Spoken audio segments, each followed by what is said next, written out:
Birdland Today, your daily dose of Orioles talk. Welcome to Birdland Today for January 22nd, Wednesday. I'm your host, Josh Soroka, and this is Birdland Today, where we dive deep into everything Baltimore Orioles. We've been looking lately at some kind of deep dives on players. We took a break from it this week as we looked at a little bit of MLK on Monday, and then on Tuesday, there was just some stuff I had to get off my chest, so we dealt with that. But we're back today, and we're back digging into these kind of profiles on players as we get ready for spring training. So today's topic is your favorite bench player, Jorge Mateo. This speedster, that's a fun word. It's easy when I typed it. It's a little harder to say, but we all know it's about the speed. This speedster, shortstop, kind of advanced utility player, super utility player, he's been a fan favorite for his dazzling defensive plays and game-changing speed. But he's also at the same time been a source of frustration with his offensive struggles. And now we're going to kind of look at Mateo and look ahead at 2025, where we've got some health issues that adds a whole another layer to kind of the story of Jorge Mateo and his future with the Baltimore Orioles. And let's deal with that right away. The big elephant in the room is Jorge Mateo's health. Mateo's 2024 season was cut short due to an elbow injury that then led to elbow surgery. And while it was obviously a disappointing end to his year, the good news is that his injury isn't expected to require the lengthy rehab you would normally see with a Tommy John with pitchers, because Mateo doesn't have to throw at that high velocity like a pitcher and do a lot more than just throw. His recovery time should be a whole lot shorter. Now, that said, there's still a lot we don't know. As of now, it is unclear whether he will be ready for spring training or even ready for opening day.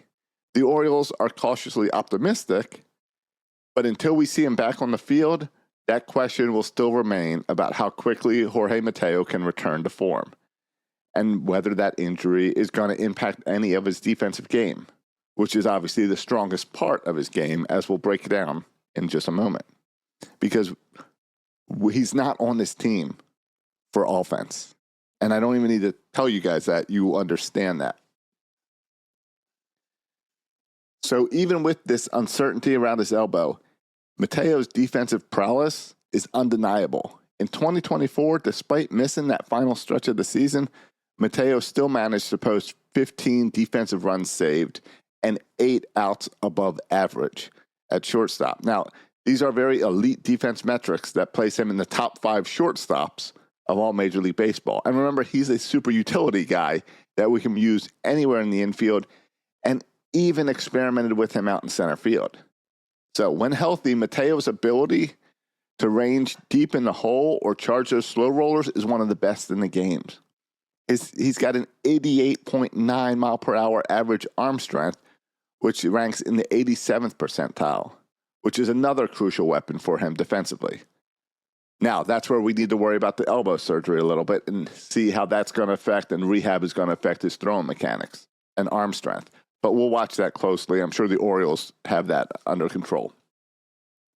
Mateo's defensive value is especially critical because the Orioles still have a young pitching staff, and they're going to lean on this team to make tough plays into outs.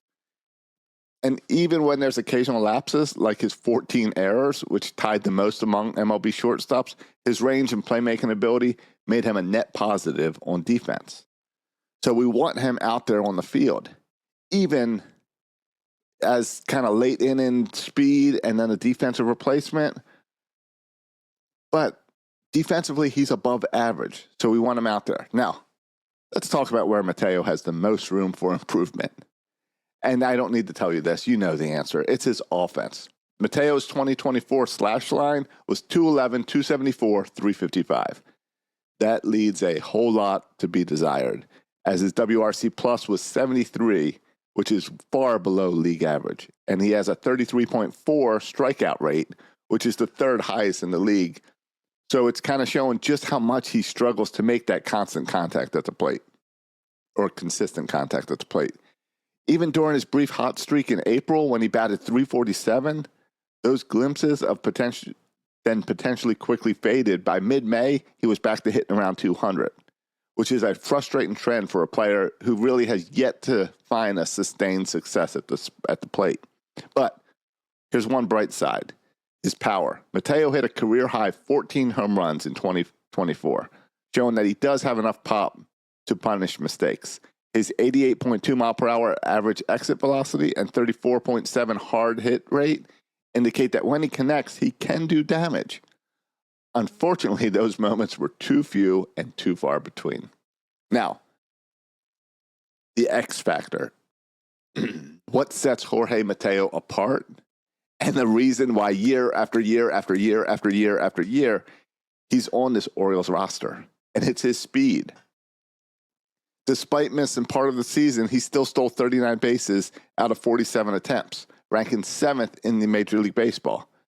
He has a 30.4 foot per second speed, and it's among the fastest in the league, placing him in the 98th percentile. Speed, like Mateo, isn't just fun to watch. It's a legitimate weapon. He forces the opposing pitchers to throw over to first base and distracts them while they're on the mound. And it totally disrupts defensive alignments. And then once he's on base, he can score from just about anywhere. How many times have we seen Jorge Mateo be on first base and score on a double? He does it all the time. It's what he's there for. However, his .274 on-base percentage limits how often he can use that speed. Imagine if he could boost his walk rate or improve that contact skills, then he could probably expand those stolen base totals to 50 or even 60 next year.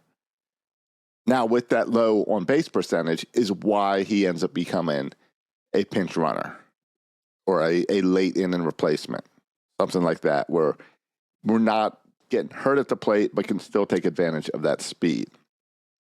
Now, we got to look a little bit to the future. And as I mentioned, Mateo's elbow surgery has an uncertain return timeline. So the Orioles are facing an interesting dilemma with Mateo entering his final year of arbitration in 2025 and a projected salary of $3.5 million last I checked. That's a bargain for his defense and his speed. But is it worth holding on to him when you factor in the rising competition for infield spots? Because that Oriole farm system is just loaded with infielders. We've seen Jordan Westburg already make his mark. We've got Jackson Holliday coming up a little bit last year. He'll be up this year. And he is the crown jewel of our prospects. So as he makes his debut, if Mateo continues to struggle, it's really put Mateo onto that bench, which really means he's your speed guy. He's your super utility. He's your late inning replacement. He is your utility guy. He's not going to get as much playing time. But that versatility, he's capable of playing shortstop, second base, and even some outfield. I believe we've used him at third base as well. So he's a valuable bench piece. And as the Orioles are now aiming for a deep playoff run again in 2025, well, I say again like they did, the goal is a deep playoff run. Just like last year, the goal was a deep playoff run. It just didn't work out. But anyway, having that defensive replacement and a pinch runner like Mateo is game changer when you get to extra innings or tight games late in the game. So Jorge Mateo's future with the Orioles, it hinges on two big questions. How well he bounces back from the elbow surgery, and can he improve his offensive production? If he can do those two things, then there's no question that even as he gets older, as long as he continues to dazzle with his defense and his speed, he can remain an important part of this team, even if it's just as a utility player. But if he struggles defensively, if he struggles more at the plate, then the Orioles do have younger guys and cheaper options that might make a better spot on that bench. I'm not giving up Mateo's spot at this point. Mateo is penciled into the 2025 plans. I want Mateo on my bench simply for the speed. But we know how baseball goes. Plans can change quickly. Whether Mateo is part of the long-term vision for Baltimore or if he's just a bridge and a temporary holdover, until some younger guys are ready. We don't know yet. But let me know what you think. Are you optimistic about Mateo's return, or is it time for the Orioles to move on? Jorge Mateo's position reminds me so much of Ryan Flaherty, where he wasn't an everyday player, but he did so much for your team that you wanted him on your bench. Let me know your thoughts. Hit me up on social media, at Josh Sirocco on Twitter, at Birdland Sports on everything. Let me know what you think. Let me know what you think if we want to see more Mateo, less Mateo this year, how you think Mateo should be used, and anything else you want me to cover on Birdland Today. Hit me up. Make sure you subscribe, share, post. Tell everyone about Birdland Today, because we're going to be doing this every day. Well, every weekday and the occasional weekends once the season starts. But anyway, that's going to do it for Birdland Today. I will talk to you tomorrow, because it's what we do. So keep on those orange color glasses. If you took my notes, last year when the Ravens got knocked out of the playoffs, 72 hours later, we got Corbin Burns. So let's see if Mike Elias makes any moves today. I don't think so, but we can always hold out hope. I'll talk to you tomorrow. Go O's.